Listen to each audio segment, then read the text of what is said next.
Bon, moi, le thème d'aujourd'hui, je l'englobe dans un thème un peu général.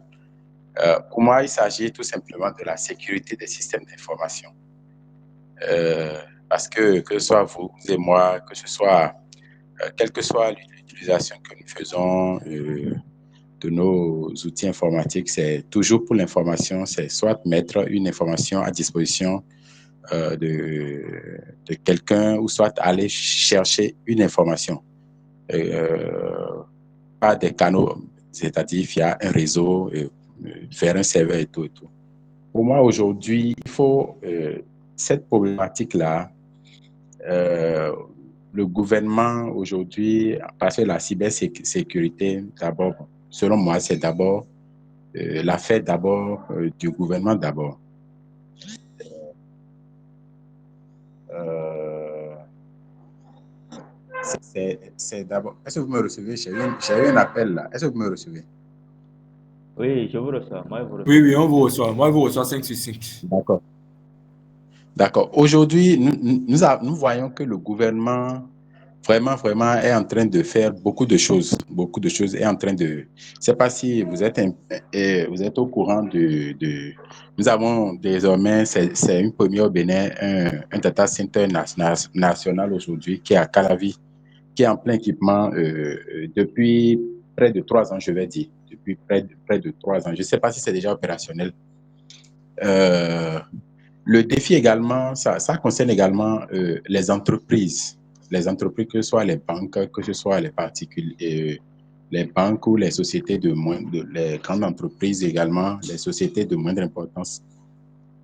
La sécurité informatique et la cybersécurité, aujourd'hui, je pense que c'est des thèmes que nous ne pouvons plus dissocier. Parce qu'aujourd'hui, n'interagissons plus en vase clos. Nous, vous et moi, aujourd'hui, nous sommes déjà allés sur Internet, nous sommes déjà allés chercher des informations, on a contacté des gens. Tout ça entre un peu, les deux thèmes en fait sont un peu liés. Aujourd'hui, il faut voir que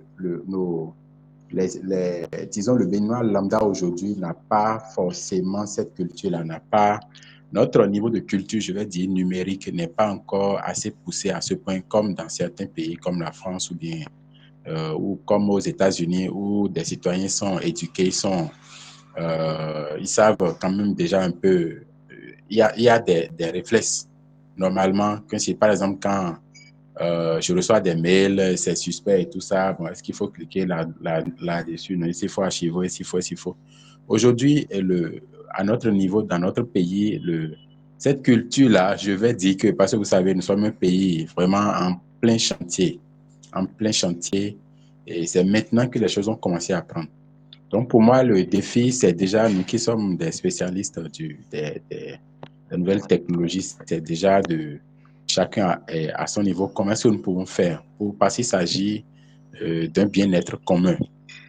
Comment est-ce que nous pouvons faire pour sensibiliser nos contacts, quand je dis nos contacts, bon, moi je parle beaucoup plus en termes de clients, nos clients prendre les mesures qu'il faut, les équipements informatiques qu'il faut parce qu'aujourd'hui, vous savez, c'est des choses qui sont normalisées aujourd'hui. Quand vous voulez mettre en place un réseau informatique, il faut prévoir tout un tas d'équipements, firewall, tout ça pour permettre de sécuriser les sorties et les entrées de données. Donc, pour moi, le défi, d'abord, c'est nous d'abord. C'est nous d'abord. C'est vous et moi, c'est nous qui devons euh, sensibiliser nos clients, bon, nos clients, hein, c'est ça je vais dire, nos clients à la chose. Parce qu'aujourd'hui, vous savez, aujourd'hui, vous savez, il y a des nations qui se livrent des cyberguerres aujourd'hui. Et donc, la cybersécurité, c'est, c'est, c'est quelque chose de tellement important, je vais dire même de vital pour un pays. La cybersécurité, c'est vital pour un pays. Aujourd'hui, vous allez voir, l'opérateur SBIN aujourd'hui est en train de développer, je vais dire de déployer suffisamment des capacités aujourd'hui pour tout ce qui est de la fibre. Donc, c'est une donnée que nous devons prendre en considération à partir d'aujourd'hui. Et même des Béninois je vais dire, de classe moyenne aujourd'hui prennent la fibre, sont connectés, bon, veulent. Aujourd'hui, quand moi j'ai des clients, pour ce qui est des systèmes de sécurité électronique, par exemple, ils veulent vraiment tout mettre, disons, ils veulent de la domotique, ils veulent de la vidéosurveillance, ils veulent l'alarme, ils veulent tout, et à distance. Vous voyez un peu? À distance. Donc, quand c'est à distance, vous savez déjà que la sécurité web intervient déjà. Donc, vous savez tout ce que quelqu'un, un hacker peut faire à distance, juste en ayant la capacité juste d'infiltrer votre réseau. Vous savez tout ce qu'un hacker est capable de faire. Donc, quand je dis ça, je mets beaucoup l'accent sur la sécurité. Il s'en va même de notre sécurité à tous. Il s'en va même de notre sécurité à tous. Aujourd'hui, nous n'avons pas encore beaucoup de systèmes connectés au Bénin. Dans des pays comme la France, les États-Unis, vous savez, les feux tricolores, la distribution d'eau, d'énergie, tout ça, c'est contrôlé par des systèmes informatiques et qui sont centralisés. Donc, quand vous atteignez ces niveaux-là, vous avez conscience de l'importance de la sécurité informatique tout court dans votre réseau local et l'importance de la cybersécurité. Donc, les défis aujourd'hui sont, j'ai même du mal à qualifier ça, c'est tellement énorme, c'est tellement énorme. Et notre pays, moi je le dis souvent, c'est encore un pays vierge en termes de numérique. On n'est pas encore, quand vous parcourez un peu notre pays, vous allez un peu au fin fond du pays, vous allez voir que le numérique, c'est juste Cotonou et Porto-Novo. Et ça, je vous dis vraiment la vérité, le numérique même, je vais dire même c'est Cotonou. Porto-Novo, Porto-Novo, c'est pas encore ça. Donc, nous avons encore du travail, nous avons encore vraiment du chemin à faire. Et pour ceux qui ont des entreprises comme nous, ceux qui ont, c'est des parts de marché, c'est des choses, il faut programmer, il faut savoir qu'il y a du boulot, il y a à faire, il y a à faire, il y a à faire. Et les défis sont tellement énormes, et appellent la formation, la mise à niveau et la compétence de chacun d'entre eux. D'accord. Je dis, est-ce que vous savez, vous, qui êtes un programmeur, est-ce que vous savez que vous avez une force, vous avez une puissance dans tout ce qui est cybersécurité, dans tout ce qui est sécurité informatique? Oui. Vous savez, une simple application ou un simple logiciel, disons même un logiciel. Moi, je dis par exemple que j'ai un client, je vous appelle, que j'ai un client, disons une banque qui a besoin par exemple d'un logiciel spécialisé pour faire par exemple, disons, pour gérer par exemple les files d'attente ou bien pour gérer, disons, les entrées sorties, c'est-à-dire, disons que j'ai mon système de contrôle d'accès, par exemple, sur un site ultra sécurisé. Et avec le software development kit de mon fournisseur, je vous le remets à vous, qui êtes un programmeur. Je vous dis, voilà la règle pour les entrées et les sorties. Par exemple, au niveau de, disons, la chambre forte, et 2 personnes, par exemple, ne doivent pas avoir accès simultanément, ou 3 personnes simultanément, non, ou l'authentification doit être triple ou double. Vous voyez? Et je vous donne la règle. Vous vous basez sur le software development kit de mon fournisseur pour me construire un logiciel. Est-ce que vous savez qu'en construisant ce logiciel-là, que vous participez déjà à notre sécurité à tous dans le pays? Est-ce que vous savez qu'en construisant ce logiciel, en écrivant vos lignes de code, vous pouvez mettre des vulnérabilités, vous pouvez utiliser un langage en fait, tout est dans. Vous avez vraiment, disons, vous avez la capacité, vous avez une parcelle, disons, de pouvoir quoi, dans tout ce qui est sécurité. Parce que tout ce que nous déployons, c'est des logiciels, c'est des applications. Vous pouvez choisir d'utiliser un langage de programmation qui n'est pas très sécurisé. Vous pouvez choisir par contre, d'utiliser ce qui est très sécurisé. Vous pouvez choisir de laisser des vulnérabilités dans le système, des portes dérobées et tout ça. Vous pouvez choisir de ne pas en faire. Donc, cette responsabilité, c'est une responsabilité qui est commune. Et ce que j'ai dit là, ça vaut également pour des centres, disons, du gouvernement, pour des centres, par exemple, où on va entreposer des armes, ou des centres où on peut entreposer des missiles, des centres où on peut entreposer de l'argent, de l'or. Est-ce que vous voyez un peu? Donc, en fait, c'est une responsabilité commune. Et je disais tout à l'heure même que le simple installateur également a un grand rôle. En fait, nous sommes tous, c'est une chaîne, et nous sommes tous des maillons de cette chaîne-là.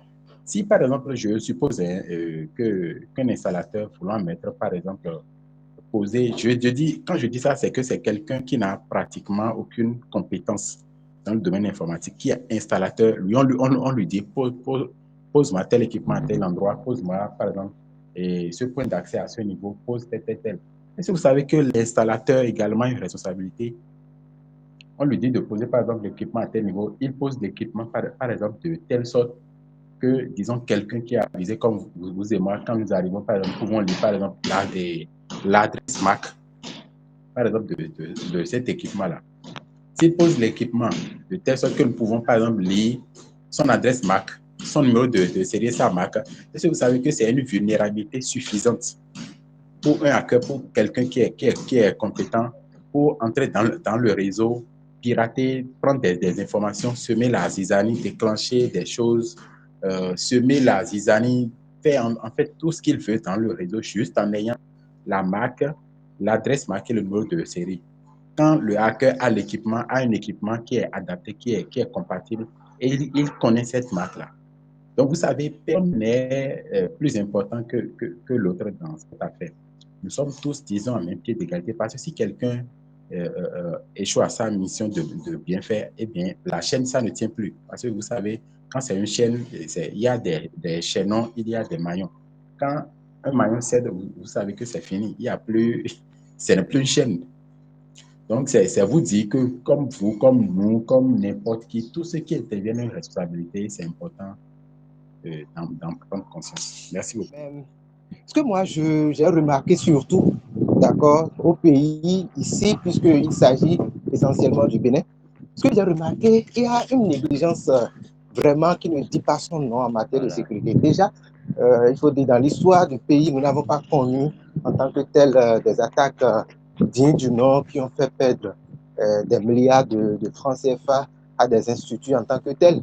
Il y en a eu quelques trucs, mais ça a été toujours bien réglé, quoi. Ce qui a fait qu'il y a une certaine négligence. Par exemple, moi, récemment, j'étais appelé pour la création d'un agent conversationnel chatbot WhatsApp pour une banque qui m'avait appelé. Et vous savez comment ils ont fait? Je devrais travailler, d'accord, à travers une plateforme. Ils ont pris tous les assets, tous les API, tout. Et ils m'ont fait acheminer, d'accord, un ordinateur qui est spécifiquement de chez eux et qui ne se connecte qu'à leur réseau. Et ce n'est que cet ordinateur, ce n'est que grâce à cet ordinateur que je pouvais accéder à leurs ressources et travailler. Je ne pouvais pas utiliser mes propres machines pour travailler sur le réseau. Donc, en réalité, ça donne une idée du niveau de sécurité qu'ils ont chez eux, du niveau de prévention et tout. Vous voyez? Mais ici au Bénin maintenant, vous pouvez prendre votre vieux PC et vous connecter à leur réseau. Et même ce que l'on remarque dans les autres pays, les institutions privées font la différence parfois.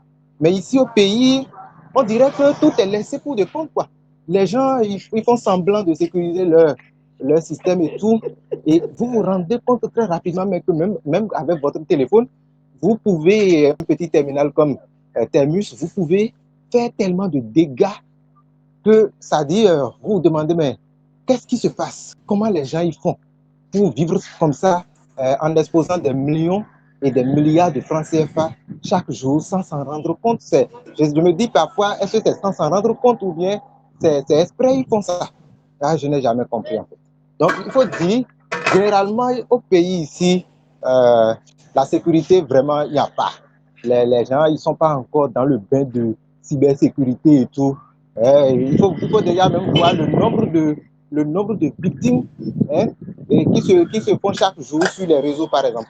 Et il y a aussi l'autre chose qui est un indicateur principal de, de la sécurité ou bien du niveau de connaissance de la cybersécurité dans un pays. Quand vous voyez les gens, par exemple, participer massivement, d'accord, à des jeux de référencement où ça va venir bientôt hein, pour Noël et pour les fêtes de fin d'année. Les gens ils vont cliquer sur des liens où on va leur dire, on va leur demander de rentrer leur nom et peut-être leur email. Et puis on crée un espace privé où soit ils vont souhaiter joyeux anniversaire à leurs parents à travers un lien. Et ça dit, c'est des trucs où les gens ils partagent des liens n'importe comment. C'est pas rare de voir aussi des personnes qui continuent toujours de cliquer sur des liens où on promet des momos et massivement et partager à tous leurs contacts. Donc cela révèle le niveau de conscience, de conscience en cybersécurité. Les gens ils font pas gaffe du tout parce que ils comprennent pas, ils connaissent pas, ils savent pas, ils connaissent pas les risques qui se présentent sur Internet et sur les réseaux auxquels ils se connectent. Ils n'ont pas conscience de ça. Attaque préventive, oui, ces cas-là, nous, on a eu à vivre ça avec des partenaires, tout ça. Pour les attaques préventives, vous savez, il y a d'abord un cadre. En fait, préventif, il faut dire que son en fait, c'est d'éduquer, disons. Donc, je pense que c'est une solution comme tout autre, mais ce que moi j'aurais préféré, et à l'attaque, c'est aussi ce qui, la solution est acceptable, mais moi je dirais faut le faire comme, il faut faire cette attaque comme une démonstration. Vous avertissez le client, c'est-à-dire votre, contre qui vous voulez diriger l'attaque, il joue ces trucs et tout, soit quand vous le tissez et vous faites le test maintenant d'intrusion et vous connectez à son réseau, vous passez les firewalls ici, là, routeur et tout, et vous allez chercher par exemple des fichiers et les USB.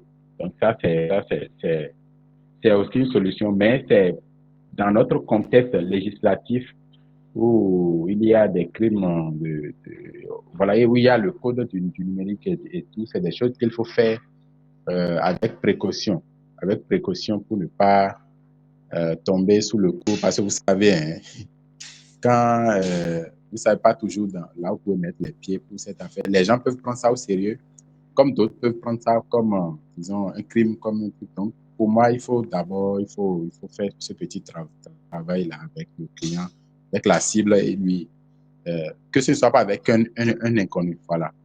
Maintenant, la solution qui serait aussi, disons, judicieuse, c'est derrière ce que nous avons dit, c'est de toujours sensibiliser, de toujours utiliser, de prévoir, pourquoi pas, nous, qui sommes entreprises et tout ça, de prévoir pour chaque année, disons, un budget, par exemple, pour faire de la communication, pour tout ce qui est mesure, tout ce qui est tout ce qui est mesure à prendre en termes d'équipement, en termes de réflexe également.